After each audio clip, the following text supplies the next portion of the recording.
आज हमारे साथ ठीक है आज हमारे साथ we support Pushpendra Kulshreshtha channel पर एक ऐसी हस्ती जिन्हें आपने अनेका रूप में देखा होगा। महाराष्ट्र के अकोला में आपका जन्म हुआ। पिता धनंजय राव और माता सुनीता देवी की संतान। मात्र 10 साल की उम्र में उनके जीवन में कुछ ऐसी घटना घटी। उस घटना के बाद उनको ऐसा लगा और लगातार उनके सपनों में उन्हें यह लगता था कि वो पिता धनंजय राव और मां सुनीता के पुत्र नहीं है, बल्कि वो काली मां के पुत्र हैं। महामुनि अगस्त के शिष्य और शिव तांडव स्तोत्र में उनको जाना जाता है।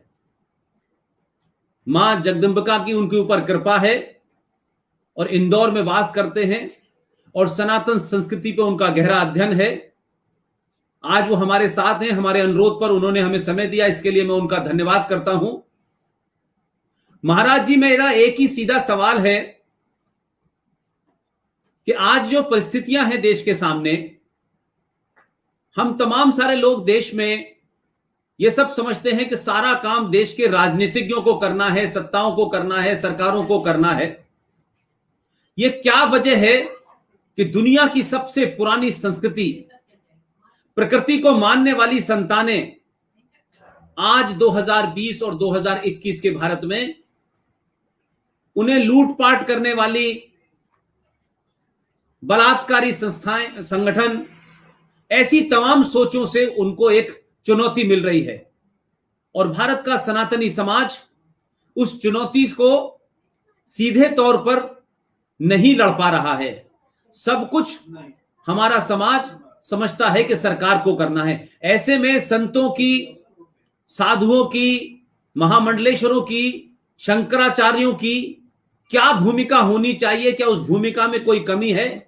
और उस भूमिका का किस तरीके से जमीन पे उसे उतारा जाए ताकि एक आम जनमानस जो सनातन मानने वाला है, जो सनातन में विश्वास रखता है, वो सुरक्षित हो, संपन्न हो, अपनी संस्कृति के प्रति उसके अंदर एक भाव पैदा हो और दुनिया में मिलने वाली चुनौतियों का वो सामना कर सके। इस पे आपके क्या विचार हैं? जी, ओम काली पुष्पेंद्र जी, आपने बहुत अद्भुत सवाल किया है। मैं इसका एक उदाहरण देता हूं, शुरुआत में पहले एक उदाहरण देता हूं कथा के रूप में, जिससे समझ में आ जाए कि घटना घटित क्या हुई है जो हिंदू संस्कृति का इतना पतन हो गया है। जगत की सर्वश्रेष्ठ संस्कृति, धर्म मात्र हिंदू है, अन्य कोई धर्म है नहीं।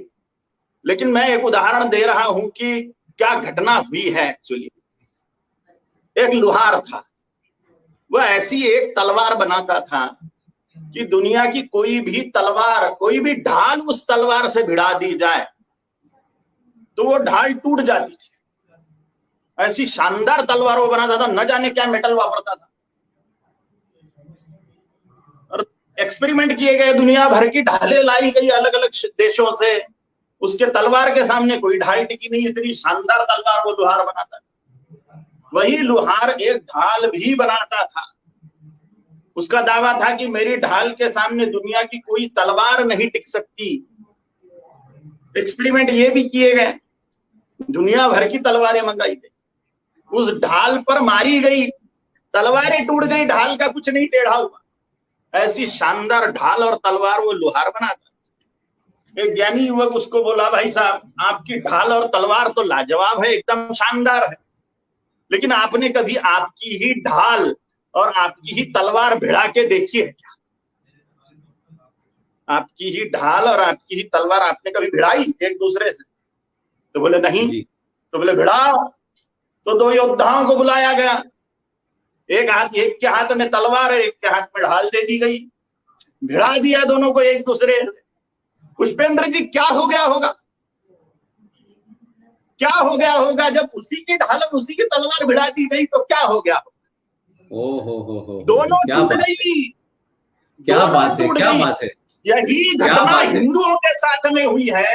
अपना सड़ा हुआ जातीयवाद, वर्णवाद हमको खा गया है। अपना सड़ा हुआ भाषावाद हमें खा गया है, प्रांतवाद हमें खा गया है। मैं ब्राह्मण हूं, मैं क्षत्रिय हूं, मैं वैश्य हूं, मैं शूद्र हूं, मैं मराठी हूं, गुजराती हूं, तमिल, तेलुगु, मलयालम, कन्नड़, खमिया, बंगाली, बिहारी, गुजराती, मारवाड़ी, सिंधी, पंजाबी, कश्मीरी, मालवी, हरियाणवी, यह सड़ा हुआ भाषावाद और यह सड़ा हुआ जातीयवाद हम हिंदुओं को खा गया है। यह धर्म संस्कृति को यह जातीयवाद भाषावाद खा गया है, जिसका ईश्वर प्राप्ति से कोई लेना देना नहीं है। किसी भी भाषा का व्यक्ति ईश्वर को पा सकता है, किसी भी जाति वर्ण का व्यक्ति ईश्वर को, परम सत्य को पा सकता है। इन वर्णों का, इन जातियों का, इन भाषाओं का धर्म से कहीं कोई लेना देना नहीं है। किसी भी भाषा बोलने वाला, किसी भी जाति वर्ण का व्यक्ति ईश्वर को पा सकता है, लेकिन इस भाषावाद में, इस वर्णवाद, जातिवाद में अटक के वो धर्म से दूर होता गया और धर्म से दूर होने के कारण उसका धर्म को सपोर्ट करना बंद हो गया और धर्म का सपोर्ट उसने करना छोड़ दिया। इसलिए अन्य मजहबी या रिलीजियस लोग हिंदुओं पर अत्याचार करते रहे पिछले 800 सालों से। ये प्रमुख कारण है। पुष्पेंद्र जी। जी देखिए, एक बड़ा कंफ्यूजन ये भी हुआ है, जहां तक मेरी थोड़ी बहुत इस पे जानकारी है, कि हमारे यहां जो सामाजिक व्यवस्था थी उसको रंग दिया गया धर्म का, और ये कहा गया कि ये जाति जो है, ये तो जाति व्यवस्था है, ये कोई धार्मिक व्यवस्था थी, ये तो समाज चलाने की व्यवस्था थी। जैसे आज डॉक्टर है, डॉक्टर का काम करेगा, इंजीनियर का काम करेगा, जो कारपेंटर है वो कारपेंटर का काम करेगा, ये सामाजिक व्यवस्था थी। लेकिन इस तरीके से बताया गया कि ये तो हमारी यानी जो ब्राह्मण है वो क्योंकि ब्राह्मण कुल में पैदा हुआ है, ब्राह्मण मां से पैदा हुआ है, तो वो ब्राह्मण ही होगा। लेकिन जो कर्म प्रधान हमारा जो पूरा सोच थी, वो कर्म प्रधान ना होकर के जो पैदाइश से तय होने लगी। तो मैं ये मानता हूं कि सामाजिक व्यवस्था को किस तरीके से, एक तरीके से गलत परिभाषित करके उसे धर्म से जोड़ दिया गया, जिसके कारण आज हम लोग लगातार जाति के प्रति ज्यादा समझ, कहीं अपने आप को ज्यादा पास पाते हैं, और जो हमारा सनातन बड़ा रूप है उसको छोटा समझते हैं। आप क्या मानते हैं इसको? करेक्ट बात है। हमने भगवान की बात मानना छोड़ के रूढ़ी को ज्यादा श्रेष्ठता दे दी। एक देवंड भट्ट नाम का व्यक्ति था, उसने स्मृति चंद्रिका नाम का ग्रंथ लिख दिया और वो ग्रंथ बड़ा प्रसिद्ध हो गया। वो ग्रंथ को सारे बुद्धिजीवियों ने सर पे उठा लिया था उस समय में। उस ग्रंथ में ऐसा लिखा गया था कि भगवान ने जो कुछ आदेश करे हुए हैं वो अभी के समय में पालन नहीं हो सकते हम तुच्छ जीवों से। उसने दीनता या नम्रता दिखाने के लिए स्वयं को इतना तुच्छ दिखा दिया, अभी के समाज को इतना तुच्छ दिखा दिया कि भगवान के आदेश पालन करने के हम लायकी के नहीं हैं, ऐसा उसने घोषित कर दिया और मूर्ख लोगों ने उसको स्वीकार कर लिया। इसलिए रूढ़ी को शास्त्रत रूढ़िर बलिर्यसी, ये सिद्धांत लोगों ने अपना लिया कि शास्त्र से ज्यादा जो रूढ़ी है वो महत्व की है। ऐसे लोगों के दिमाग में घुसड़ बात घुस गई, इसके कारण शास्त्रों की बात गौण हो गई और जो परंपरा रूढ़ी चल रही है उसकी ही बोलबाला हो गया। ये बहुत बड़ी दुर्घटना हुई है हिंदुओं के साथ में। अब भगवान क्या कह रहे हैं गीता में? हम सर्वमान्य ग्रंथ जो है वो भगवत गीता को मानते हैं कि वेद उपनिषदों का सार भगवत गीता है, और बहुत सारे लोग बोलते हैं इसको राष्ट्रीय ग्रंथ भी घोषित कर दिया जाए तो ठीक ही है, अच्छी ही बात है। अब जो शैव है, वैष्णव है, शाक्त है और गाणपत्य और शौर्य, ये 5 साधना पंथ है हिंदुओं के प्रमुख, सनातनियों के प्रमुख। शिव को मानने वाले शैव, विष्णु को मानने वाले वैष्णव, देवी को मानने वाले शाक्त, गणपति को मानने वाले गाणपत्य और निराकार मानने वाले अथवा सूर्य की उपासना करने वाले शौर्य। इसमें प्रधान 3 है, शैव, वैष्णव और शाक्त।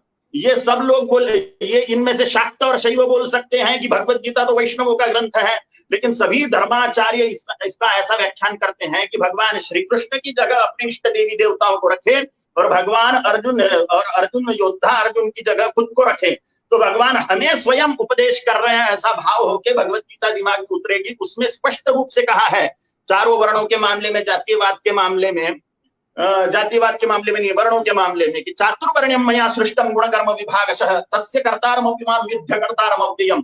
चारों वर्णों की रचना मैंने गुण और कर्मों से की है, जन्म से नहीं। जन्म से कोई ब्राह्मण क्षत्रिय वैश्य शूद्र नहीं होता, वो कर्म से होता है, गुणों से होता है। और ये बात हम भूल गए और जन्म से ब्राह्मण क्षत्रिय वैश्य शूद्र मानते बैठे और अपनी अपनी वर्णों का बोलबाला दिखाने के लिए धर्म से दूर होते गए। ये बहुत बड़ा दुर्घटना हमारे साथ में घटित हुई है। भगवान स्वयं बोल रहे हैं कि वर्ण जो है ब्राह्मण क्षत्रिय वैश्य शूद्र, ये कर्म से होते हैं, गुणों से होते हैं, जन्म से नहीं होते। जी पुष्पेंद्र जी, आपने जो बात बोली उसी का मैंने शास्त्रीय उदाहरण दिया। जी जी जी जी जी, बहुत बढ़िया। लेकिन मैंने अभी आपने एक जब बात कही तो मुझे अपनी एक याद है, क्योंकि वो जज साहब जीवित हैं मेरे, मैं उनके हमेशा चरण छूता हूं और बुजुर्ग हैं।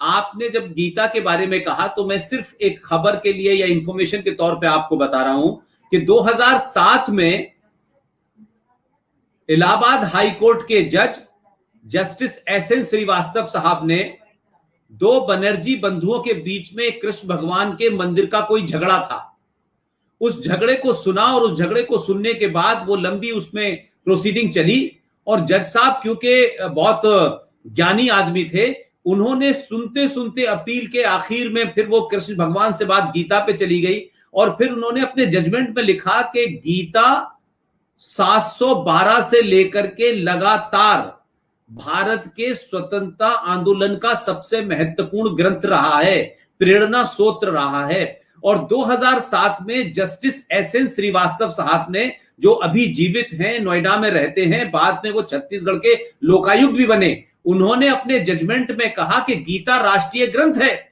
और जब उन्होंने इसको किया तो 2-3 लोगों ने चैलेंज किया, कुछ मुसलमान पहुंचे, कुछ पादरी भी पहुंचे, और उससे उन्होंने कहा कि आप ये बताएं कि गीता हिंदुओं का ग्रंथ है या गीता राष्ट्रीय ग्रंथ है। तमाम उसके बावजूद वो लेके आए आपने सर। उसके बाद उन्होंने जब जजमेंट दिया तो ना तो मुसलमान और ना ईसाई ये साबित कर पाए कि ये हिंदुओं का ग्रंथ है। आपकी नॉलेज के लिए, इंफॉर्मेशन के लिए बता रहा हूं महाराज जी कि 2007 से भारत में गीता राष्ट्रीय ग्रंथ घोषित हो चुकी है। और आप जिस प्रदेश में इंदौर में बैठे हुए हैं, वहां जो आपकी जबलपुर हाई कोर्ट है, जबलपुर हाई कोर्ट के जज जस्टिस अजीत सिंह और जस्टिस संजय यादव साहब ने जब इस मामले को अपने यहां लागू करने की कोशिश की तो वहां भी मुसलमान गए और उसके 1 महीने बाद उन्होंने कहा कि हमें इसमें कोई चीज ऐसी नहीं दिखती जो कि हिंदू से कनेक्टेड हो, ये राष्ट्रीय। उसके बाद बता रहा हूं कि जब उन दोनों ने ये जजमेंट दिया तो मध्य प्रदेश देश का पहला ऐसा राज्य है, वहां शिवराज सिंह की सरकार थी, उन्होंने तत्काल तौर पर गीता का सार 9th और 10th क्लास में कंपलसरी कर दिया गया है। क्या बात है, वाह वाह वाह वाह वाह वाह वाह। और ये जानकारी मुझे नहीं थी, बहुत बहुत धन्यवाद आपको। मैं इसी और दूसरी इसमें एक और इंफॉर्मेशन में दे रहा हूं आपको, क्योंकि जस्टिस एसएन श्रीवास्तव साहब लंबे समय से नरेंद्र मोदी जब वहां गुजरात के मुख्यमंत्री थे तो उनके टच में थे। और कुछ काम आज के दौर में मैं मानता हूं महाराज जी, जो आज परिस्थितियां हैं, हम एक ऐसी स्थिति में घिरे हुए हैं कि हम कुछ अच्छी बात भी कहना चाहते हैं तो इस देश में लोग अच्छी बात का भी विरोध करते हैं क्योंकि उनका एजेंडा है। लेकिन नरेंद्र मोदी ने, मैं उनकी राजनीति क्या है नहीं है, पार्टी क्या है, मैं उस पर कभी नहीं जाता, लेकिन अच्छा काम कोई भी करे तो मैं उसकी सपोर्ट जरूर करता हूं। नरेंद्र मोदी ने 2014 में प्रधानमंत्री बनने के बाद वो भारत के राष्ट्रपति से मिलने गए और उस वक्त राष्ट्रपति कांग्रेस के वहां प्रणब मुखर्जी थे और खामोशी से उन्होंने पूछा, क्योंकि वहां हमारे लोग थे मीडिया की वजह से तो मुझे पूरी अंदर की बात पता है, और उन्होंने पूछा कि भाई भारत की जो पहचान के रूप में हम विदेशी मेहमानों को क्या देते हैं। तो प्रणब मुखर्जी ने कहा हम विदेशी मेहमानों को भारत की पहचान के रूप में ताजमहल देते हैं। तो नरेंद्र मोदी का सवाल था कि ये ताजमहल भारत की पहचान कब से हुई। तो उस पर थोड़ा सा प्रणब मुखर्जी थोड़ा सा सकपका गए और उसके बाद उन्होंने कहा कि आज से भारत की पहचान ताजमहल नहीं है।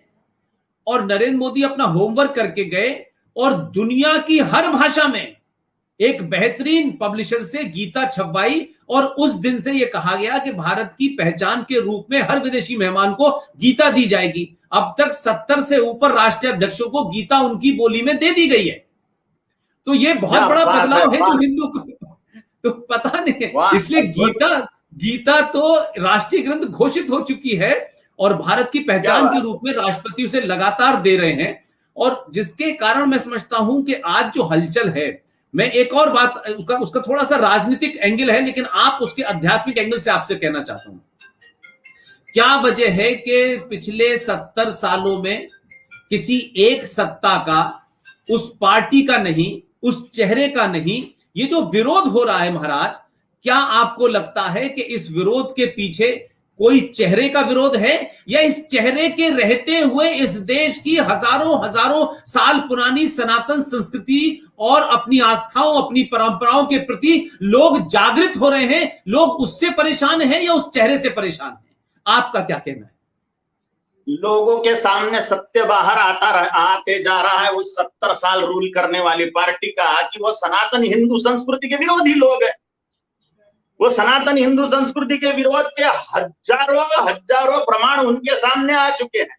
इंदिरा गांधी ने 67 में 500 साधुओं को भुनवा दिया था, करपात्री जी महाराज के साथ में जो गौरक्षा का आंदोलन कर रहे थे। करपात्री जी महाराज ने उन साधुओं की लाशों को उठाते उठाते श्राप दे दिया था इस गांधी खानदान को कि इनका सर्वनाश हो जाएगा।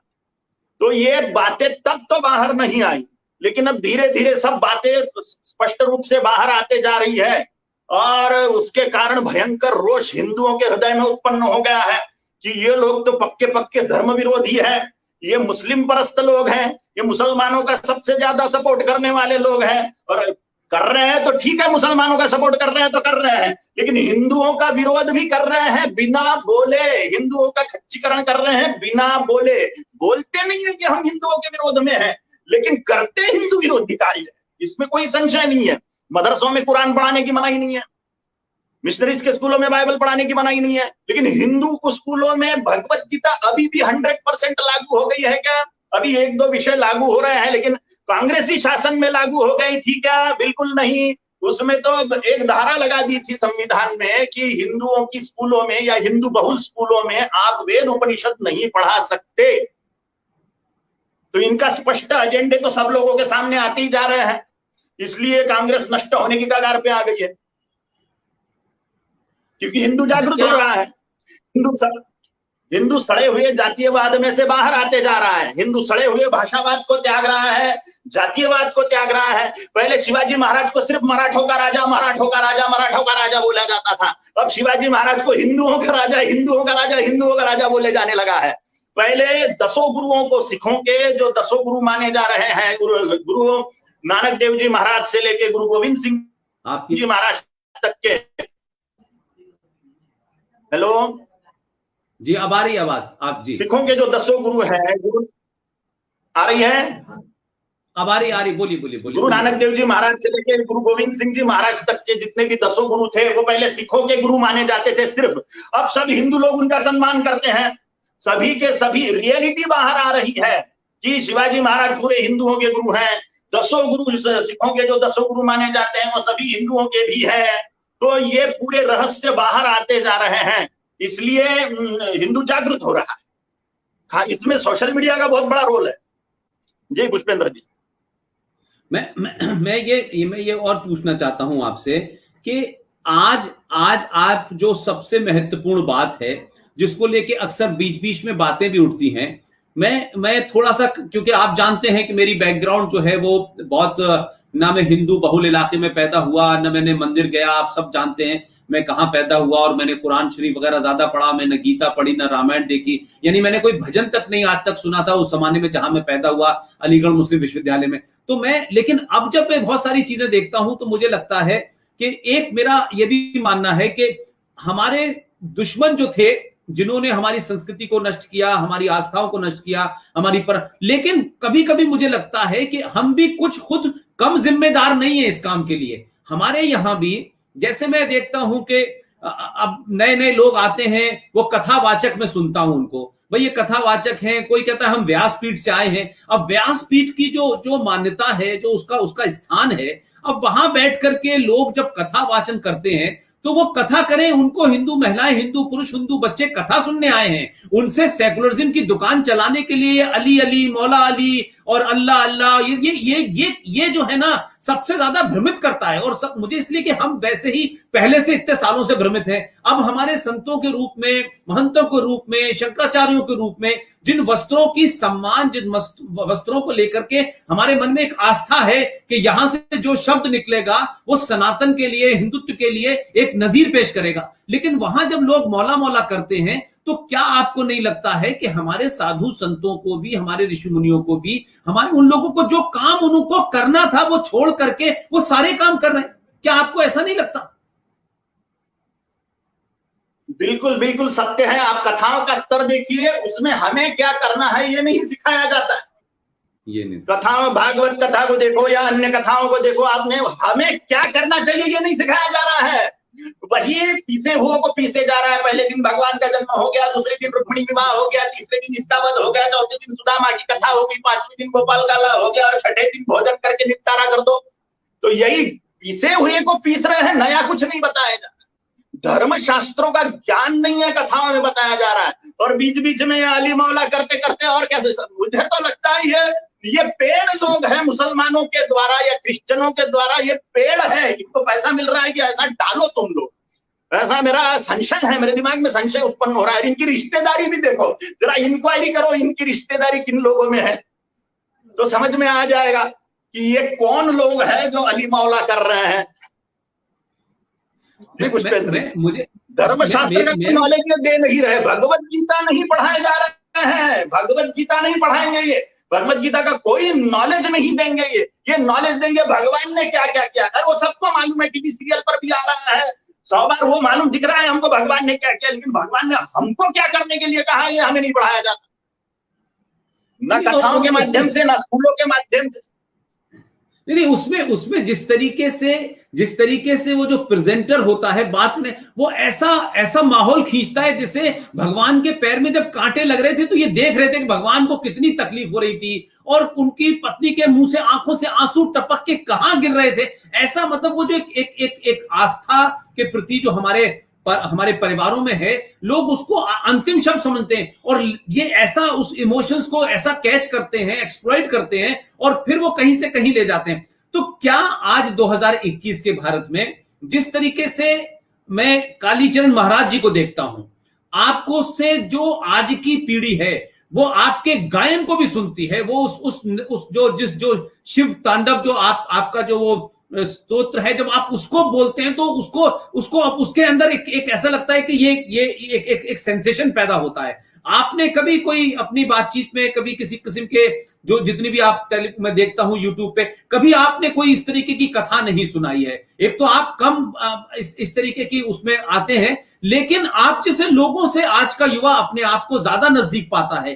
क्या ये नहीं हो सकता कि मां काली के पुत्र कालीचरण जी अपना कुछ समय, अपने कुछ प्रवचन आज की युवा पीढ़ी को उसकी भाषा में, उसके अंदाज में कहें, क्योंकि हमारी युवा पीढ़ी से जो संवाद का लेवल होना चाहिए था वो है ही नहीं, हो ही नहीं रहा है। और हिंदू संगठन भी सिर्फ उनको एक तरीके से अपना एक बेरोजगार कार्यकर्ता बनाए रखना चाहते हैं ताकि उनको ज्ञान प्राप्त ना हो, ताकि उन्हीं का ज्ञान वो समझें। तो ऐसे में आपकी भूमिका देखिए, हम तो बिल्कुल एक जो जीवन में एक आम आदमी होता है, हम भी बिल्कुल वैसे ही थे।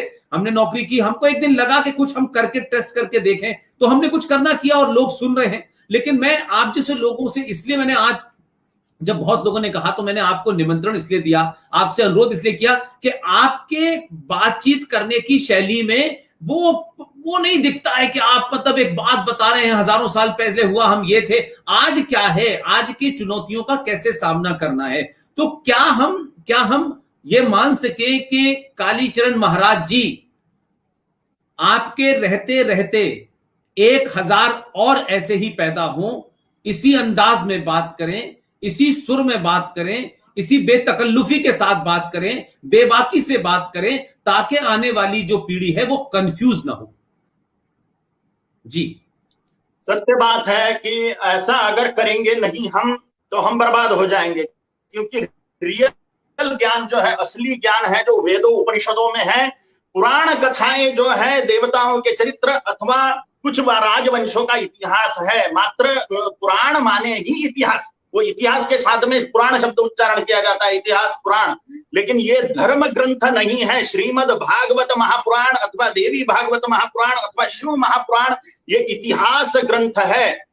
हमें जो करना है वो भगवान ने या ईश्वर ने वेदों में, उपनिषदों में, भगवत गीता में कहा है। इसलिए हमें उपनिषद पढ़ने चाहिए कि भगवान ने हमको क्या करने के लिए कहा है।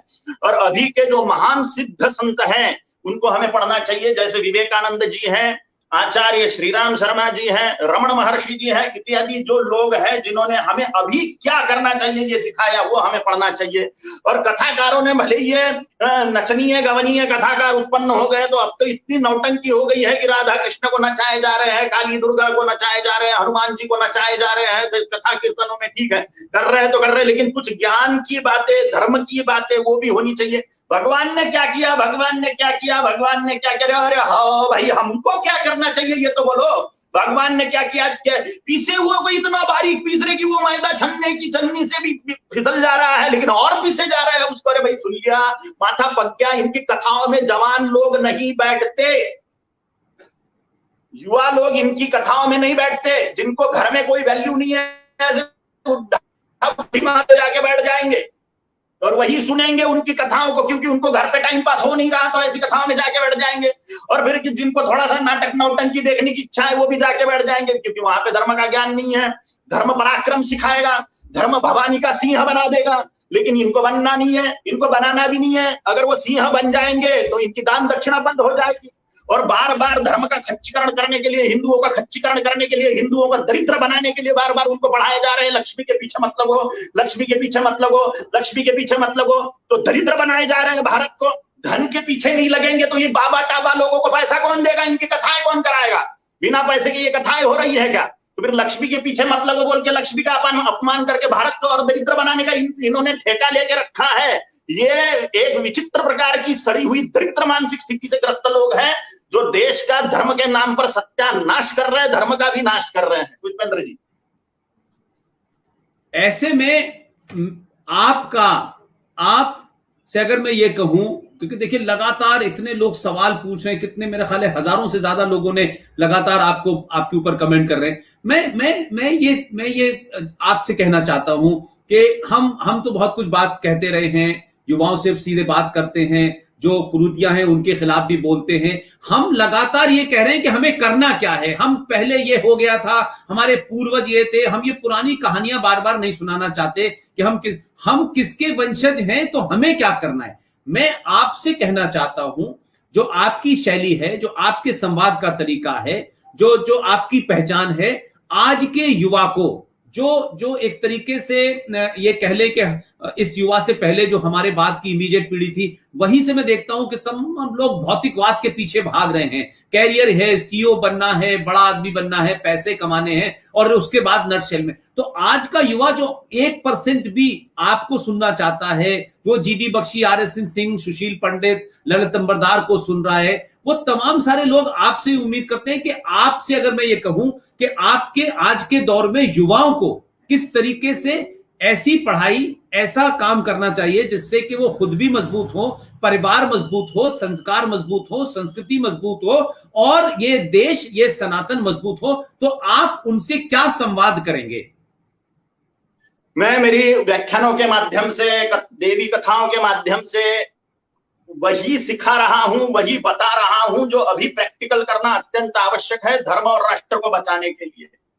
उसको मैंने देवी भागवत के रूप में कहा, या धर्म जागरण सभा के रूप में कहा, या देवी गोंधड़ जागरण के रूप में कहा, या अन्य किसी प्रकार से कहा है, लेकिन मैंने अभी क्या प्रैक्टिकल है वही ज्यादातर बताते रहता हूं। मुझे एक व्यक्ति ने ऑब्जेक्शन लेके कहा कि बाबा जी आप देवी कथा पढ़ो ना, आप देवी का ही गुणगान करो, सिर्फ ये बातें देश और राष्ट्र और अभी हमें धर्म के लिए क्या करना चाहिए ये काहे को बता रहे हो। मैंने कहा यही सुनाने के लिए मैंने ये डमरू बजाया है देवी भागवत कथा का।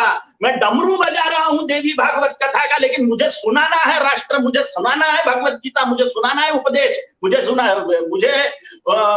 उपनिषद सुनाना है, मुझे वेद सुनाना है, मुझे पुराण कथाएं नहीं सुनानी है आप लोगों को।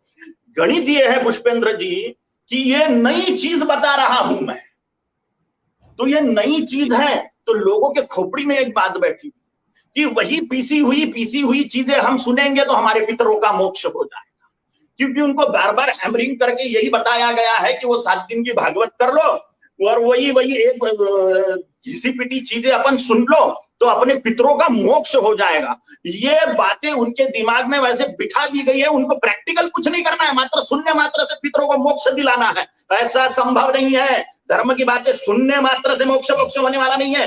धर्म जीवन में प्रैक्टिकली उतरे तो मोक्ष होगा। ऐसी किसी ने कोई कथा सुन ली हो गया मोक्ष, ऐसी बातें करने वाले भी पाखंडी हैं और सुन पर उस पर विश्वास करने वाले भोले भाले हैं। जो पढ़े लिखे गधे बन चुके हैं वहां पर बैठ के और अपना खुद का भी और अपने आने वाली पीढ़ी का भी सत्यानाश कर रहे हैं, जो वेदों से उपनिषदों से दूर रख रहे हैं उनको। मैं अपनी बात देवी कथा के माध्यम से यही सिखा रहा हूं। मुझे बहुत लोगों ने ऑब्जेक्शन किया है कि देवी कथा के बीच में आप भारत पाकिस्तान डाल देते हो, जिहाद डाल देते हो, गौ हत्या का मामला उठा देते हो बीच में ही, राष्ट्र में क्या घटित हो रहा हो तुम आधा आधा एक एक घंटा उसी पे लेक्चर दे देते हो। इसका देवी कथा से क्या संबंध है? अरे संघ शक्ति कलौ युगे, जगदम्बा संघ शक्ति है। अगर आप संगठन की आराधना नहीं करोगे तो आप विजय प्राप्त करना संभव नहीं है। देवताओं पर जब असुरों का आक्रमण हो गया था, वो संगठित होकर ही जगदम्बा की आराधना करी थी, देवी प्रकट हुई गई। अगर देवी को प्रकट करना है तो संगठन चाहिए, राष्ट्र को हिंदुत्व को बचाना है तो संगठन चाहिए। यही मैं देवी कथा के माध्यम से सुना रहा हूं और अपने पद्धति से प्रशिक्षण देने की कोशिश कर रहा हूं। अपने शिष्य मंडल को भी यही सिखाते जा रहा हूं कि भैया पुराण पढ़ने मात्र से काम नहीं होने वाला, पराक्रमी बनना चाहिए, देवी के सिंह बनने चाहिए राष्ट्र को बचाने के लिए, धर्म को बचाने के लिए। जी पुष्पेंद्र जी। एक और मेरा एक छोटा सा प्रश्न है कि हमारे यहाँ मंदिरों को लेकर के एक सुप्रीम कोर्ट में भी केस चल रहा है। हमारे दोस्त थे साईं दीपक जी, वो उसको लड़ रहे हैं कि तमाम सारे मंदिर हैं, उन मंदिरों की आपसी झगड़ों के कारण वो कोर्ट कचहरी में यहां से चीजें गई और फिर वहां पर ये हो गया कि जो मंदिरों में चढ़ावा है उसका 80% सरकार ले लेती है और बाकी छोड़ देती है। लेकिन वो मुसलमानों का हो, सिखों का हो या पारसियों का हो या ईसाइयों का हो, वहां पे आने वाले जितने भी चढ़ावा होता है उसको सरकार नहीं लेती, लेकिन मंदिरों का ले लेती है। मेरा एक छोटा सा प्रश्न है कि जब भी कोई मंदिर बनता है, जैसे राम मंदिर का अयोध्या में एक बड़ा मंदिर बन रहा है, मंदिर बनने चाहिए, भव्य बनने चाहिए और मंदिरों की जो हजारों साल की जो उसका भव्यता है उसको पूरी तरीके से सुरक्षित करना चाहिए, इसमें मेरा कोई विरोध नहीं है। लेकिन मेरा एक छोटा सा सजेशन है इसमें कि हम जहां करोड़ों अरबों रुपए के आज मंदिर पे खर्च कर रहे हैं, इस पे ये करें, मुझे कोई दिक्कत नहीं। लेकिन मैं दूसरी बात कहता हूं, जो चलते फिरते मंदिर हैं, जो आज का चलता फिरता युवा है, जो सनातन है, क्या हम मंदिरों पे तो अरबों खरबों रुपया खर्च करके बना रहे हैं? क्या सोमनाथ का मंदिर जिसके चांदी के दरवाजे थे, इतना भव्य मंदिर था, बहुत सारे वहां पंडे थे, तब भी देश में हिंदू बहुसंख्यक थे। 40-50 गुंडे बदमाश अफगानिस्तान से चले यहां आए और उन्होंने सोमनाथ का मंदिर लूट के ले गए। तो मैं ये कह रहा हूं कि मंदिरों को तो बहुत भव्य बना रहे हैं, लेकिन मंदिरों की रक्षा करने के लिए ये जो चलता फिरता सनातनी हिंदू है, इसे सक्षम, इसे पुरुषार्थी नहीं बनाया जा रहा। तो क्या आपको नहीं लगता कि मंदिरों की जो भव्यता पे हम ज्यादा ध्यान दे रहे हैं, उस भव्यता से ज्यादा भविष्य में ये मंदिर सुरक्षित रहें, इन मंदिरों को बचाने के लिए पुरुषार्थी लोग पैदा हो, हम उस पर ध्यान नहीं दे रहे? तो क्या मंदिरों को बनाने से ही संस्कृति बचेगी या मंदिरों को बचाने वाली आगे जनरेशन को खड़ा करने से ये संस्कृति बचेगी? इस पे आपका क्या कहना है? एक महत्वपूर्ण दुर्घटना ये घटित हो गई है पुष्पेंद्र जी कि हमें मंदिरों से धर्म शिक्षा नहीं है और मंदिर हमें शस्त्र की आराधना नहीं सिखाते, ना शास्त्र की आराधना सिखा रहे हैं मंदिर अभी के, न शस्त्र की आराधना सिखा रहे हैं। उन मंदिरों से धर्म का ज्ञान भी नहीं सिखाया जा रहा है और शस्त्र विद्या भी नहीं सिखाई जा रही है। जिन्हीं भी देवताओं का मंदिर हो, आक्रांताओं ने 5 लाख मंदिर फोड़ दिए हैं, वहां पे मस्जिदें बना दी है, लेकिन बचा नहीं पाया हिंदू उनको। क्यों नहीं बचा पाया? क्योंकि शस्त्र की आराधना नहीं की। शस्त्रेण रक्षिते राष्ट्रे शास्त्र चर्चा प्रवर्तते। शस्त्र जिस राष्ट्र का संरक्षण कर रहे हैं उसी में शास्त्र चर्चा प्रवर्तित हो सकती है। और भारत की ये ट्रेजेडी है कि इन्होंने शस्त्र की जैसी चाहिए वैसी आराधना नहीं की। हमारे सभी देवी देवताओं के हाथ में शस्त्रास्त्र हैं, लेकिन हमने शस्त्र का त्याग कर दिया और इसके कारण हमारे मंदिर बर्बाद हो गए। और हमने हमारे धर्म शास्त्रों का भी अध्ययन नहीं किया। एक पुस्तक उठा ली और उसको ही रटे जा रहे धंधे के लिए, अपने कथाओं के धंधों करने के लिए उसी को रटे जा रहे हैं और उसके कारण धर्म की हानि हो गई है। ये मंदिर टूटने का यही प्रधान कारण है। हमारी एक धर्म, ये महत्व, ये सारी चर्चा अपनी काय के लिए हो रही है? सनातन धर्म के लिए, सनातन हिंदू धर्म के लिए चर्चा हो रही है, लेकिन लोगों को मालूम ही नहीं है धर्म क्या है। धर्म क्या है? ईश्वर प्राप्ति का शाश्वत विज्ञान, ईश्वर को पाने का, परम सत्य को पाने का शाश्वत विज्ञान माने धर्म है। और वो अनंत कोटि ब्रह्मांडों में एक ही है, और उस विज्ञान को जीवन में धारण किया जाता है, इसलिए विज्ञानम धारयते इति धर्मः। उस विज्ञान को जीवन में धारण करना ही धर्म है, विज्ञानम धारयते इति धर्मः। और यह मात्र सनातन धर्म ही है। इस्लाम और क्रिश्चियनिटी ये धर्म ही नहीं है, अलग अलग धर्म नहीं होते। अनंत कोटि ब्रह्मांडों में सिर्फ एक ही धर्म है, और वह सनातन हिंदू धर्म है। अब सनातन शब्द क्या है? जो था, है और रहेगा, जो था, है और रहेगा, वह सनातन। सनातन शब्द का अर्थ यह है कि जो था, है और रहेगा, इसकी किसी ने स्थापना नहीं की, इसका कोई मसीहा नहीं आया, इसका कोई पीर पैगंबर नहीं आया, ये था, है और रहेगा। ईश्वर ने पहले से सृष्टि के आदि से ही इसकी संरचना करी हुई है, ये स्वयंभू है, इसलिए इसको सनातन कहते हैं। था, है और रहेगा, यह शाश्वत विज्ञान जो ईश्वर को पाने का है, ईश्वर को पाने का शाश्वत विज्ञान माने धर्म। इस विज्ञान को जीवन में धारण किया जाता है, इसलिए विज्ञानम धारयते इति धर्मः। और यह मंदिरों से सिखाया जाना चाहिए कि इसका साइंस क्या है, इसका विज्ञान क्या है, इसका मनोविज्ञान क्या है, इसका आत्मविज्ञान क्या है, या अध्यात्म विज्ञान क्या है। यही धर्म विज्ञान है, जिसे मंदिरों से सिखाया जाना चाहिए, स्कूलों से सिखाया जाना चाहिए, कॉलेजों से सिखाया जाना चाहिए, तभी ये घर से भी सिखाया जाएगा अपने आप। सड़े हुई मैकॉले की शिक्षा पद्धति लगी हुई है, जिससे व्यक्ति को ना पैसे कमाने की अकल आ रही है, ना अपने व्यवहारिक संबंध ठीक करने की अकल आ रही है, ना बॉडी बनाने की अकल आ रही है, ना अपने शरीर का नॉलेज है, ना मन का नॉलेज है, काय का नॉलेज नहीं है इसमें मैकॉले की शिक्षा पद्धति में। इसमें सिर्फ बाबू छापे जा रहे हैं, कलेक्टर छापे जा रहे हैं, और कुछ नहीं हो रहा है। धर्म की तो दूर दूर तक के कोई बात ही नहीं है। ये बड़ी ट्रेजेडी का विषय है, ये हमें बारंबार अपने साथियों को, युवाओं को बताते रहना चाहिए। जी पुष्पेंद्र जी। और मंदिर टूटने का प्रधान कारण यही था, मंदिर टूटने का प्रधान कारण यही था कि हमें धर्म विज्ञान हम समाज तक के नहीं पहुंचा पाए। इसमें हमारे जो बड़े बड़े मठाधीश बने हुए हैं, उनका बहुत बड़ा रोल है इसमें। उन्होंने कुछ नहीं किया, कुछ नहीं कर रहे हैं धर्म को बचाने के लिए, सिर्फ पुजवाए जा रहे हैं, खुद को पुजवाए जा रहे हैं, बस मुझे पूजो, बस खलास। जी पुष्पेंद्र जी।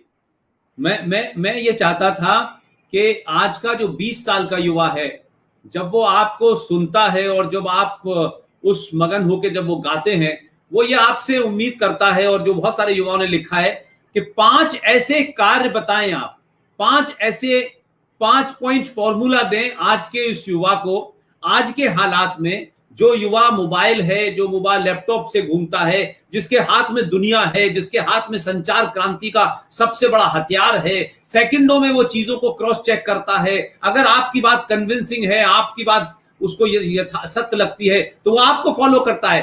5 कोई ऐसे काम बताएं आज के 20 साल से 22 साल के युवा को, जो अभी हाई स्कूल करके 12th में आया है, बीए फर्स्ट ईयर में है, वो लोगों को क्या ऐसे 5 कार्य करें जिससे वो आज की इस तेज दुनिया में अपने आप को स्थापित भी करें और अपनी संस्कृति से दूर ना हो, अपनी आस्थाओं परंपराओं से दूर ना हो।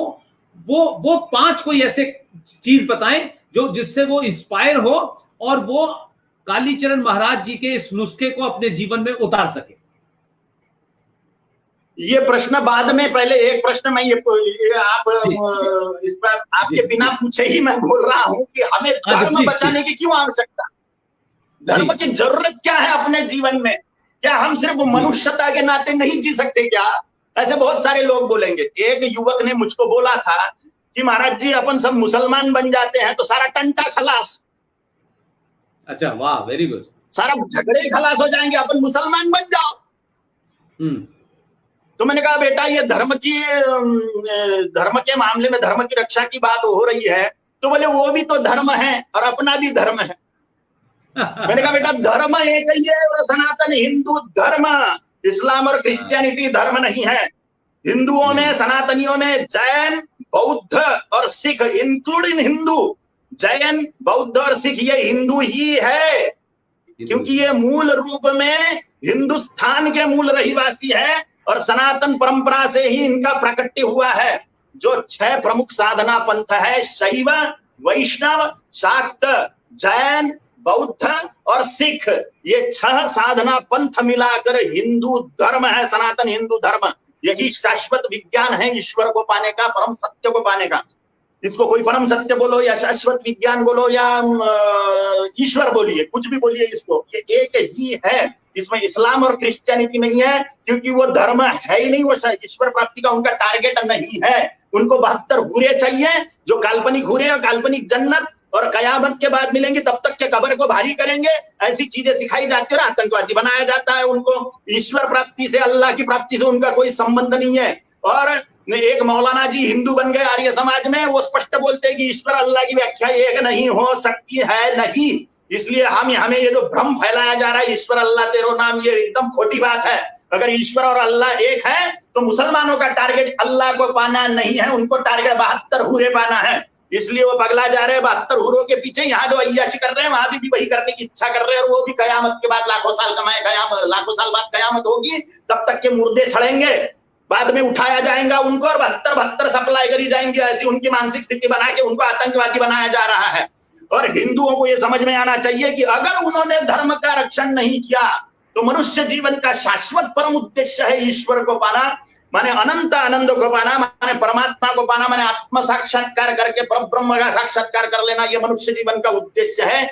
इसका जो शाश्वत राजमार्ग है, वैज्ञानिक राजमार्ग है, सनातन हिंदू धर्म, वो सदा सदा सदा सर्वदा के लिए बंद हो जाएगा अगर हमने धर्म का रक्षण नहीं किया तो। इसलिए हिंदू धर्म का रक्षण करना अत्यंत आवश्यक है। एक कर्नल साहब थे मिलिट्री के, उन्होंने मुझको पूछा कि मुसलमान भी बोलते हैं महाराज जी की मजहब बचाने के लिए युद्ध करो, जिहाद करो, और भगवत गीता भी बोलती है हतो वा प्राप्स्यसि स्वर्गं जित्वा वा भोक्ष्यसे महिं तस्माद् उत्तिष्ठ कौन्तेय युद्धाय कृतनिश्चयः।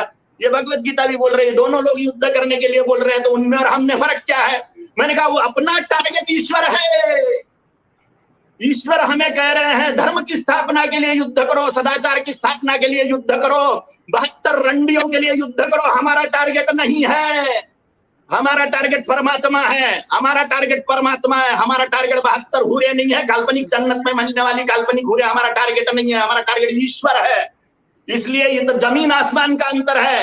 उनका टारगेट अय्याशी करना है, हमारा टारगेट परमानंद स्वरूप ईश्वर में लीन होना है। इसलिए धर्म को बचाना आवश्यक है।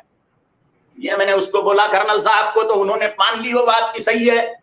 तो ये जो घटना है कि हिंदुओं को अभी क्या करना चाहिए, सबसे बड़ा अस्त्र यही है जिसमें हम दोनों बात कर रहे हैं। ये मोबाइल, ये बड़ा जादुई चीज है भैया, बड़ी जादुई चीज है। मोदी की सरकार 14 में आने में, 19 में आने में इसका बड़ा रोल रहा है। इसमें से ही आप बम फोड़ रहे थे, इसके द्वारा बमबारी कर रहे हैं। जो ज्ञानी लोग हैं, जो विज्ञानी लोग हैं, वो इसमें से ही बम डाले जा रहे हैं, सत्य का प्रकाश कर रहे हैं। ये सोशल, पहला एजेंडा ये सोशल मीडिया के द्वारा हम स्वयं ज्ञान प्राप्त करें धर्म का, और दूसरों को वो देवे व्हाट्सएप के माध्यम से, फेसबुक के माध्यम से, इंस्टाग्राम के माध्यम से, यूट्यूब के माध्यम से, न जाने क्या क्या चीजें इस पे जादुई है, उसका हम उपयोग करें धर्म के लिए। इसके बाद में हम धर्म चिन्हों को धारण करें, तिलक करिए, रुद्राक्ष धारण करिए, गले में ओम वगैरह पहनिए, जितने भी धर्म चिन्ह हैं वो जरूर धारण करें। एक व्यक्ति बोले हमारा मन से होता है सब कुछ, भगवान तो मन देखता है। तो भगवान तो मन देखता है, मैंने कहा भैया खाना मन से खाया कर, खाना काय को प्रत्यक्ष खा रहा, शादी भी मन से ही कर ले, प्रत्यक्ष शादी करने की जरूरत क्या है, वो भी मन से ही कर लो। अगर ये सब बातें प्रत्यक्ष करनी होती है तो ईश्वर का भी भजन पूजन हमें प्रत्यक्ष ही करना चाहिए। मन तो लगाना आवश्यक है ही, इसमें कोई संशय नहीं, लेकिन धर्म चिन्ह जितना धारण करेंगे हमारे अंतर मन में, हमारे सबकॉन्शियस माइंड में वो चीजें अपने आप संस्कार के रूप में बैठते जाती है। इसलिए धर्म चिन्ह जरूर धारण करें। तीसरी महत्वपूर्ण बात है, अपने आसपास के मंदिरों में हफ्ते में कम से कम एक बार दर्शन को जरूर जाए, जिससे देवताओं का सपोर्ट मिलेगा। आपके वैयक्तिक जीवन के दुख समस्याएं दूर होना चालू हो जाएंगी। क्यों चालू हो जाएंगी? क्योंकि बड़े लोगों के संबंध से जैसे बड़े फायदे होते जाते हैं। हाँ, दूर से हाय हेलो करने वाले को बड़े लोग मदद नहीं करते, जो रेगुलर उनके संपर्क में जाते रहते हैं उनको ही मदद मिलती है। ऐसे ही दूर से हाय हेलो देवताओं को करने वालों को देवताओं की कोई विशेष सपोर्ट मिलने वाला नहीं होता। जो डेली मंदिर में जाते हैं उनको देवता की कृपा मिलती है। मंदिर पैसे कमाने के अड्डे नहीं है, भले किसी ने बना दिए हो, लेकिन ये मूल रूप में देवताओं से संपर्क करने के स्थान है। इसलिए मंदिरों की दिव्य संरचना का विज्ञान है बहुत बड़ा आगम तंत्र के नाम से। इसलिए मंदिरों में जाना अत्यंत आवश्यक है, जिससे देवताओं का सपोर्ट मिलता है मनुष्यों को। और देवताओं के सपोर्ट से मनुष्य सहज ही उसका भरपूर तेल लगी हुई मशीन के जैसा, उसका जीवन मक्खन के जैसा सहज स्मूथली चलता है। नहीं तो संघर्ष ही संघर्ष लगे रहता है उसके जीवन में। देवताओं के सपोर्ट से उसका जीवन बहुत आसानी से सहज रूप से बहुत उत्तम रीति से चलता है। ये तीसरी बात। चौथी बात है कि अपने घर परिवार के लोगों को धर्म का ज्ञान दे। अपने आप सीख जाएगा, अपने आप सीख जाएगा, अपने आप सीख जाएगा, अपने आप सीख जाएगा, इस भरोसे पे ना बैठे। फ्री एंड कंपलसरी, फिर सेक्स एंड वायलेंस का प्रशिक्षण है। फ्री एंड कंपलसरी समाज में ओनली सेक्स एंड वायलेंस सिखाया जा रहा है।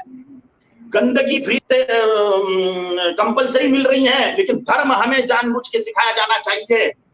जैसे मुसलमान इतने कट्टू हैं पुष्पेंद्र जी, क्योंकि मदरसों से निरंतर उनको मजहबी तालीम, कौमी तालीम, कौमी तालीम, कौमी तालीम बोलते बोलते यही सिखाया जा रहा है, इसलिए वो कट्टर हुए जा रहे हैं। और हिंदुओं ने धर्म की उपेक्षा इसलिए करी है क्योंकि उनको घर से सिर्फ ये बात सिखाई जाती है कि कौन से जाति के हैं हम, कौन से जाति के हैं हम। धर्म का विज्ञान हमें नहीं सिखाया जाता। हमें घर में धर्म का विज्ञान सिखाया जाना अत्यंत आवश्यक है, अत्यंत आवश्यक है हमें धर्म का विज्ञान सीखना। हम स्वयं सीखें और अपने घर परिवार वालों को भी सीखें। और पांचवी महत्वपूर्ण बात, जो धर्म का कार्य कर रहे हैं उनको उनके साथ में अपने शरीर से खड़े हो जाओ, अथवा नहीं खड़े हो सकते पैसा लगाओ उनके लिए। नहीं लगा सकते उनके लिए लिखिए, नहीं लिख सकते उनके लिए बोलिए, नहीं बोल सकते तो कम से कम विरोध में तो भी मत जाइए, नहीं तो हजारों साल नरक में सड़ना पड़ेगा। अपने बहू बेटियों को इज्जत लूटते हुए सरेआम देखोगे अपनी आंखों से, अपने बाल बच्चों को मरते हुए करते हुए। कश्मीर वालों ने देखा, अपने हाथ से ईरान चला गया, इराक चला गया, अफगानिस्तान चला गया, पाकिस्तान चला गया, अपने हाथ से बांग्लादेश चला गया, म्यांमार चला गया, कंबोडिया, इंडोनेशिया चले गया, अपने हाथ से भूटान, तिब्बत, चाइना, भूटान, तिब्बत और नेपाल, चाइना ने खा लिया, श्रीलंका चली गई अपने हाथ से। अपने हाथ से केरल और पश्चिम बंगाल जाने की कगार पे है। अपने हाथ से कश्मीर चला गया था, इधर का हिस्सा पाकिस्तान ने खा लिया, इधर का हिस्सा चाइना ने खा लिया है। पाकिस्तान ने निगल गया था कश्मीर को, और यहाँ के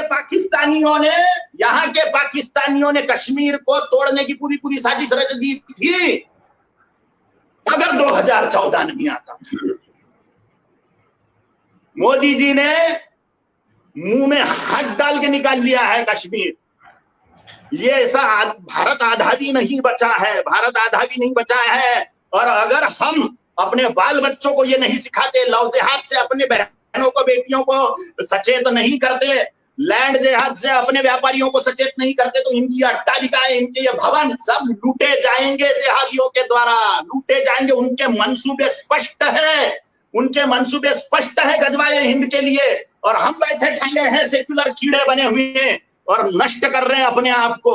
अच्छा, जिसने मुझे प्रश्न पूछा था कि अपन मुसलमान बन जाओ सारे टंटे खलास, तो मैंने बोला भैया मुसलमान सुखी कहाँ है? मुसलमान सुखी है क्या? सीरिया में कौन हिंदू है कौन क्रिश्चियन है? सीरिया में शिया सुन्नी एक दूसरे को काट के खाए जा रहे हैं। 27,000 मुसलमानों को मार डाला मुसलमानों ने पाकिस्तान में। 27,000 मुसलमानों ने ही पाकिस्तान में मार डाला। वहां पे कौन हिंदू था? वहां पे तो हिंदुओं को भी काट पीट के खा गए।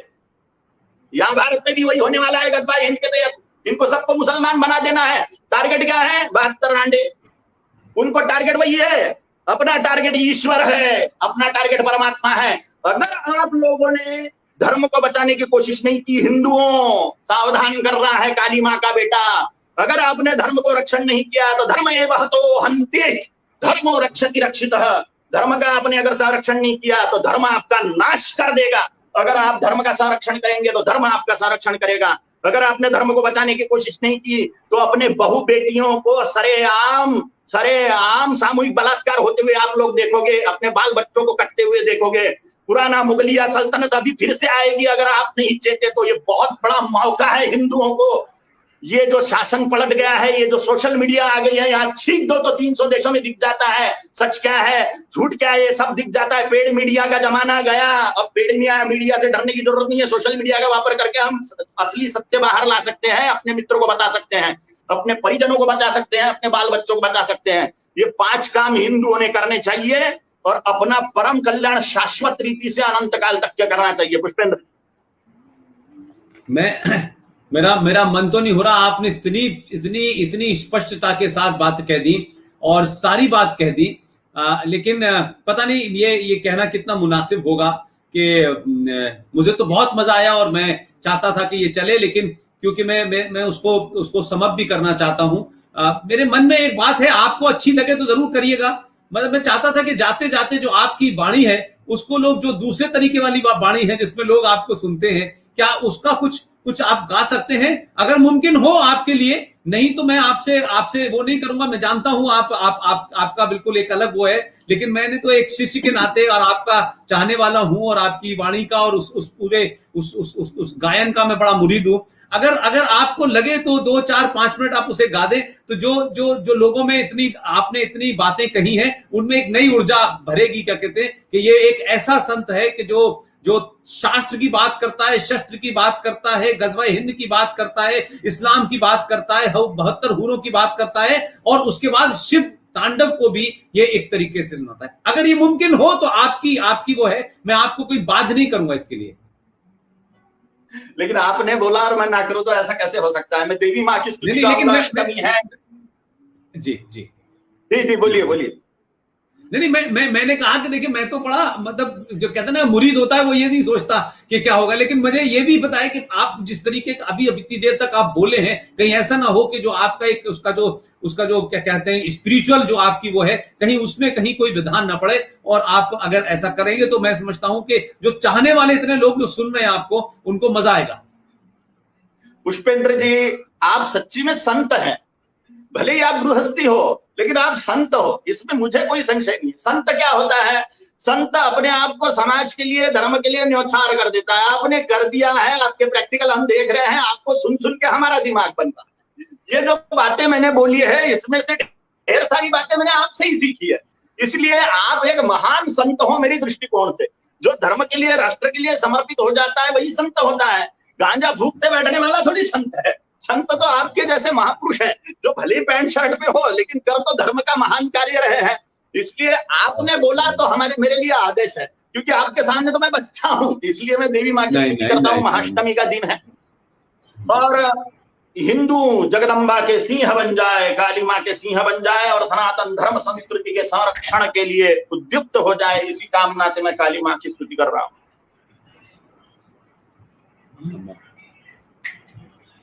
ओम काली, ओम श्रीमन्महागणाधिपतये नमः। ओम अगस्त्येश्वराय नमः। ओम काली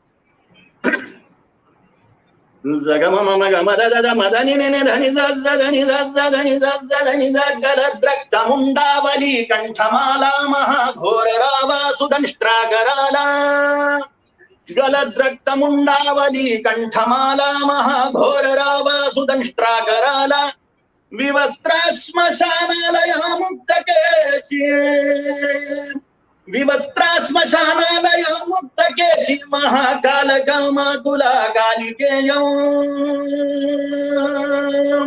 महाकाल कामाकुला कालिकेयं महाकाल कामाकुला कालिकेयं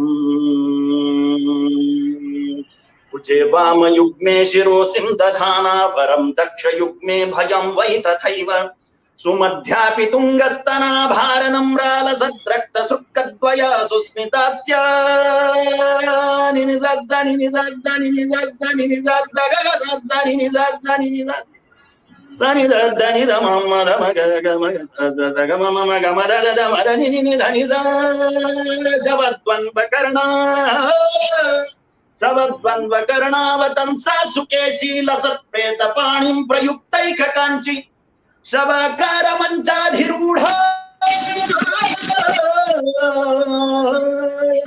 शवाकार मंचाधिरूढ़ शिवाभिश्चतुर्दिक्षु शब्दायमानाभिरेजे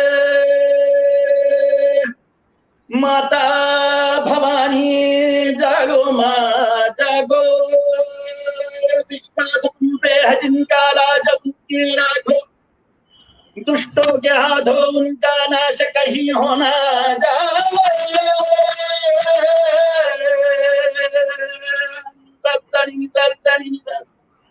उग्र रूपिणी नीलवर्णी सर्व सौख्य प्रदायिनी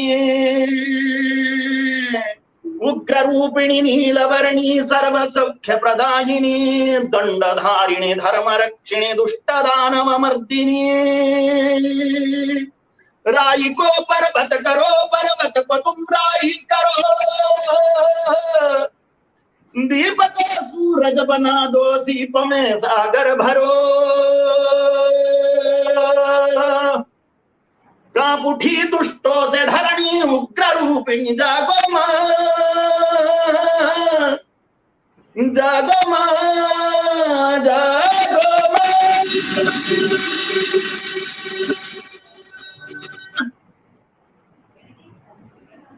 ओम काली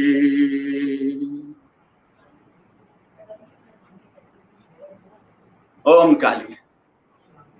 महाराज एकदम जिसे कहते हैं ना कि तमाम जो जिसे कहते हैं ना एकदम सारा जो इतने देर की बातचीत है उस पे एकदम जैसे बरसात सी हो जाए ना, बिल्कुल वैसा हुआ। और मुझे तो मतलब एकदम जैसे कहते हैं एकदम ऊर्जा मुझे मिल जाती है। मैं तो आप जानते हैं कि कनोड़ा की वजह से बाहर नहीं जा पा रहा, तो अब यह है कि मैं अभी 2 महीने के लिए आपने मुझे और चार्ज कर दिया। मुझे आपसे प्रेरणा मिलते रहती है निरंतर। मैं रोज आपका एक वीडियो देखता हूँ, रोज। आपके जैसे ज्ञानी लोग जब धर्म क्षेत्र में उतर जाते हैं, सच्चे ज्ञानी आप हैं। सिर्फ एक पुस्तक पढ़ के उसका व्याख्यान करते बैठना कोई ज्ञान नहीं होता। इतना सर्वांगीण ज्ञान पाके आप जो बता रहे हैं, ये हमारे जैसे बच्चों के लिए महत्वपूर्ण है। और आपसे ही मैं बहुत भयंकर अद्भुत प्रेरणा पा रहा हूँ, इसमें कोई संशय नहीं। इसके लिए आपको कोटि कोटि धन्यवाद है। जो सन्यासी लोगों ने करना चाहिए वो काम आप कर रहे हो। आपकी शादी हो चुकी है क्या? हाँ, मेरी शादी हो चुकी है। देखो, शादीशुदा होने के बाद भी आप इतने महान कार्य कर रहे हो, सन्यासियों को शर्म आ जाए आपके कार्य देख के। सच्ची में हम अविवाहित लोग, हम ब्रह्मचारी लोग, हमको शर्म आ रही है आपके इतने महान कार्य देख के। सच्ची में हम जो नहीं कर पा रहे हैं वो आप कर रहे हो। ये ज्ञान का प्रताप है, ये सत्य ज्ञान का प्रताप है। और आपके हृदय में जो धर्म की ज्योति है, आपके हृदय में जो श्री जगदम्बा का प्रकाश है, वो आपसे करा रहा है। आप महान हैं, इसमें कोई संशय नहीं। जो बात आपने आखिर में कही ना महाराज जी, मैं भी ये मानता हूं कि मैं जो भी कुछ कर रहा हूं, मैं तो ये नहीं मानता मैं बहुत कुछ कर रहा हूं, लेकिन जो भी कुछ कर रहा हूं मैं नहीं हूं। मैं जब स्टेज पे जाता हूं, जब माइक पे जाता हूं, तो मुझे कुछ पता नहीं होता। न मैं कभी कोई भाषण लिखता, न कभी कोई कागज लिख के जाता, लेकिन कोई बुलवाता है, 3-3 घंटे बोलता हूं, मुझे उसके बाद भी पता नहीं चलता। और फिर भी जब लोग सुनते हैं रात के 1-1 बजे, तो मैं सोचता हूं कि मैं इनको और कुछ दे सकूं। तो मैं आज भी मानता हूं कि न मेरी कोई हैसियत है, न मैं कोई बहुत बड़ा आदमी हूं। एक साधारण परिवार में पैदा हुआ, हम सारे भाई बहनों में मेरे 3 भाई अब नहीं है, मेरे एक छोटा भाई है, हम लोग 5 भाई थे, 4 बहनें थी। तो कुल मिलाकर के आज भी मैं ये देखता हूं कि जो भी कुछ मैं कर रहा हूं उसके पीछे कोई शक्ति है और उसने शायद मुझे चुना है इसी कार्य के लिए।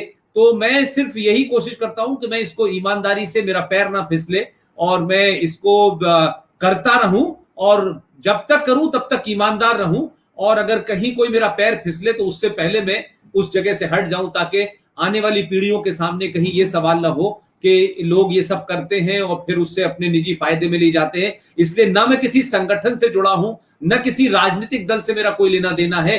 जो राष्ट्र के लिए काम करेगा उसके लिए मैं सबसे आगे खड़ा हूं, चाहे वो कितना भी छोटा हो, चाहे वो कितना भी बड़ा हो। मेरे साथ में मेरे गुरु RSN सिंह साहब, तमाम सारे लोग हैं, उन सबका यही है। और आपने कहा गृहस्थ जीवन, इसमें एक बड़ी चीज जरूर ये होती है कि हम जैसे लोग शायद जिन चीजों को इग्नोर करते हैं वो शायद लोग बाहर न कहते हो, लेकिन अगर जो आपके पीछे खड़ा है, जो घर को चला रहा है, जो घर का सिस्टम चलाए हुए है, अगर उसका पूरे तौर पे सपोर्ट ना हो आपको, तो आप बाहर नहीं कुछ कर सकते। ये भी अपने आप में एक सत्य है। तो शायद कोई ऊपर वाले का वरदान है कि मुझे कभी भी घर में क्या होना है, क्या नहीं है, क्या है, किस तरीके से, वो सब चल रहा है अपने आप ही। तो मैं मानता हूं कि मेरे ऊपर जो कृपा है वो, उसमें घर का जो बड़ा रोल है, 2 साहबजादे हैं मेरे, उनका जो रोल है वो एक बड़ी चीज है। और उस वजह से मुझे कभी कुछ चिंता नहीं होती कभी कि मुझे कब जाना है, कब आना है। और आप जैसे लोगों को जब सुनता हूं, देखता हूं, और आज की बातचीत के बाद से तो मैं समझता हूं कि बहुत कुछ चीजें जो हैं आज के युवाओं को आपसे प्रेरणा मिलेगी, बहुत सारी चीजें वो समझेंगे। आपके मुख से कहने का एक अलग मतलब होता है। तो ये बातचीत हमारी हमेशा जारी रहेगी। आपके मन में कभी भी कोई बात हो, आपका मन करे कि आप कुछ अपने विचारों को प्रकट करना चाहते हैं, तो हम लोग कभी भी दोबारा तिबारा कभी भी बैठ सकते हैं। महत्वपूर्ण बात कहना चाह रहा हूं मैं इसमें, जी जी। जो धार्मिक लोग हैं वो राजनीति से घृणा करते, बोलते राजनीति बहुत गंदी चीज है, बहुत गंदी चीज है। लेकिन स्पष्ट याद रखें, हिंदू जितना राजनीति से दूर रहेगा, हिंदू जितना वोट देने से जान चुराएगा, वो उतना धर्म का नाश करेगा। क्योंकि अधर्मी लोग सत्ता में आएंगे अगर कट्टर हिंदूवादी लोग, जो हिंदू हित की बात करेगा उसी को वोट नहीं देंगे। तो अगर जो हिंदू हित की बात कर रहा है उसको अगर हिंदू वोट नहीं करेगा तो वो धर्म का नाश करेगा, इसमें कोई संशय नहीं है। अगर कोई चेहरा आपका इन हिंदुओं को दिखता नहीं है कि योग्य नहीं है, तो इनमें से कोई योग्य चेहरे को वो खड़ा करे और वो राजनीति में उतारे। अगर राजनीति नहीं होती थी तो हमें राम मंदिर हाथ में नहीं आता था।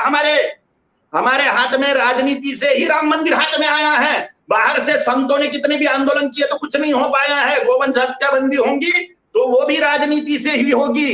काशी विश्वेश्वर मिलेगा वो भी राजनीति से ही मिलेगा। कृष्ण जन्मभूमि मिलेगी वो भी राजनीति से ही मिलेगी। बाहर से काम ये नहीं हो सकता, ना हुआ है ना कभी होगा।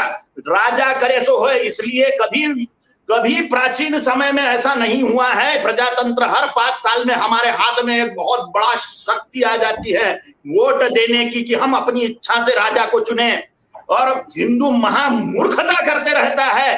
50% से ज्यादा वोटिंग को नहीं निकलते ये लोग। हिंदू लोग तो स्वयं के धर्म का नाश नहीं कर रहे हैं, इनको महापाप लग रहा है। अधर्मी लोग सत्ता में आते हैं और इसका सारा का सारा खप्पर इन वोट न देने वालों पर फूटता है।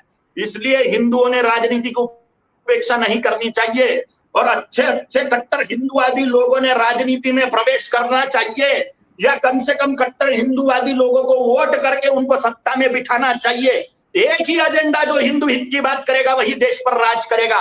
पाकिस्तान मिला कैसे मुसलमानों को?